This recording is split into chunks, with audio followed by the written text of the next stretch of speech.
Hello and welcome back to the Castlefest studio. I have the honor of being here with FeHu, awesome pagan folk musician from Italy, and now they will introduce themselves to you. Yeah. This is... My name is Jordi. I play the bouzouki, Irish bouzouki, nickel harpa, Breton bombard, some flutes, and recently panduri, Georgian folk instrument, and for now all. For now, yeah, for now, it's quite a lot, yeah. Yeah. Hi, I'm David and I play guitar. Hi, I'm Marco and I play the fretless bass. I'm Lorenzo and I play the drums. And I'm Edwin and I'm a flutist and a mandolin player. Oh fuck. All good, all good. So you played an epic show yesterday already at the Thursday, where only the Woodland Village is open. You already unpacked your instruments for a show after this interview, so you have to race back from the forest stage all the way to the Woodland Village. But before you do, I'm going to ask you some questions, and maybe the audience as well. Feel free to send in your questions. I will have them open here, and if there is time, because we have to stick to the schedule now, because we actually have places to be. So FeHu, it was, I was told, formed in 2015. 2015. Near Lago di Garda. Yes. Do you all live there? Or close? Yes. He no. Nearby Bologna. Okay. And he lives nearby Bologna. Ah, okay. Yes. He's from Garda Lake. Yeah, he's from. It's like a true peasant Vardian. True peasant Vardian. And how did you guys meet? Well, I know him from a big time, and also him. And We've actually learned our first instrument. We have which is the instrument I also play right now. Yeah. We've learned to play guitar together at sure, 8 sure. or like 9. 10 years old. 10 years, 10 years you old. were 10 years old, I Yeah. was 9. Okay, yes. No, 10 years old. And we are the last add-ons to the group. We came 3 years ago. 3 years For him is a couple years. Yes, couple last year. years. And for me it's 3 years, and I contributed to the last album we wrote. And the first one, I think it's only done by these two guys. Okay. Oh, yeah. You've grown quite a bit from that. I was listening to all the albums as well. We'll get to the album in a bit. I have some questions about it. But first, why would you start a pagan folk band? What drew you to it? I love it. I'm in a pagan folk band as well. But why? What drew you to that genre? It all started a lot of years ago, I think in 2014, 13. I went in Germany with my father, and at this little festival, I think it was near Mulai Manderur, and I bought this CD of Celtic music, and there's a lot of band, Faun, Omnia, and I get in love. And so I decided to play folk, and then I meet him and we make the band together with the other components that there are no more here, and so this is how it goes. Ah, very cool. Yeah. And the band name FeHu is a rune. It's actually interesting, maybe for you to know. In Dutch, vee is cattle. It stands for wealth. And prosperity and all of the things. We say, okay, FeHu is this rune.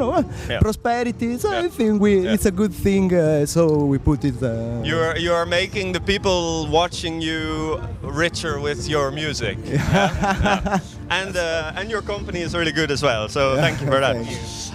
You already named a couple of bands that inspired you, like Faun, Omnia. But in general, medieval music for me, medieval music, and a lot of folk music from all part of the world now. Italian music. Also Italian music. I really love Italian folk music, the northern music.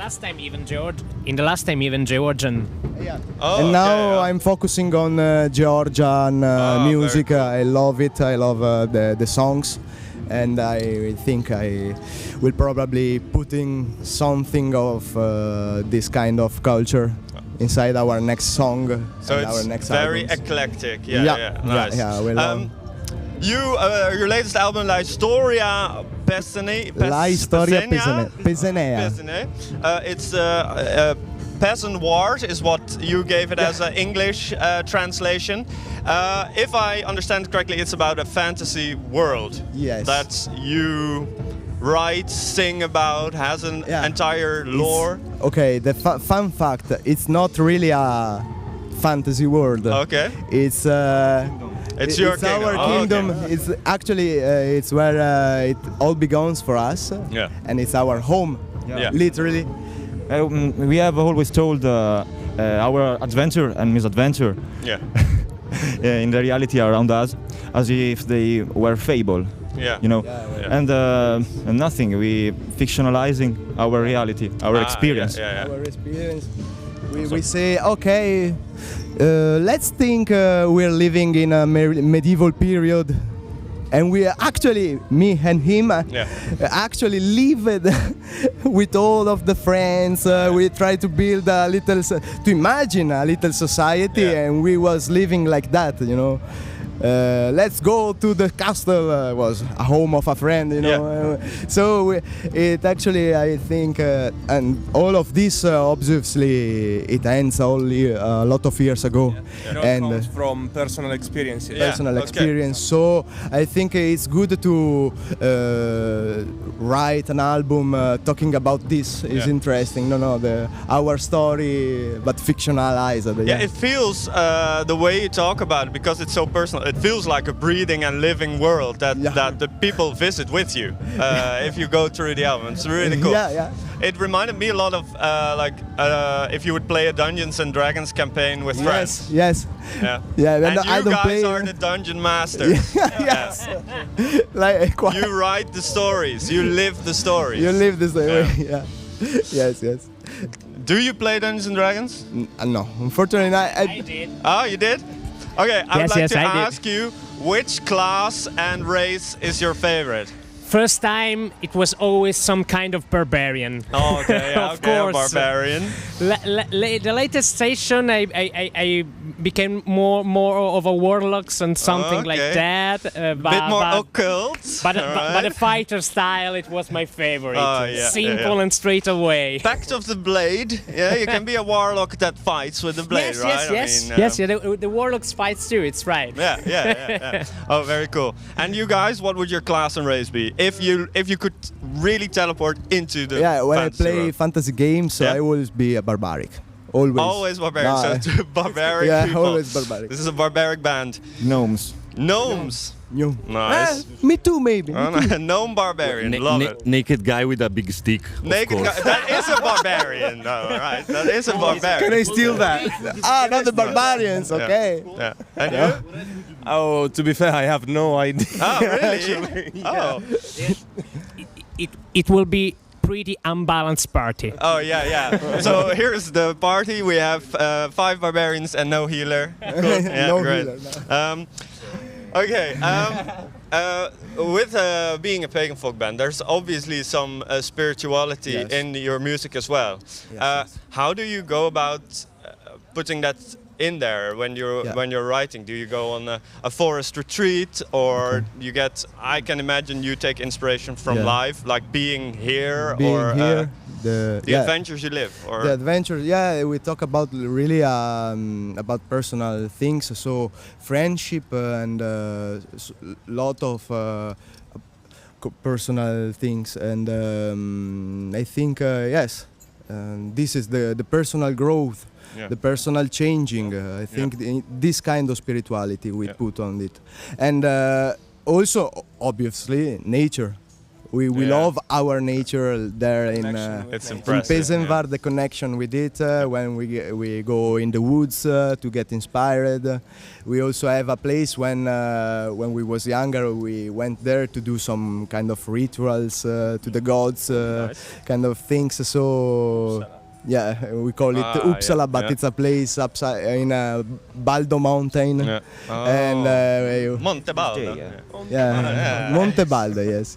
So in that way, I think. Nice, very good. I'm looking at the time. I have to ask that viewer question that came in.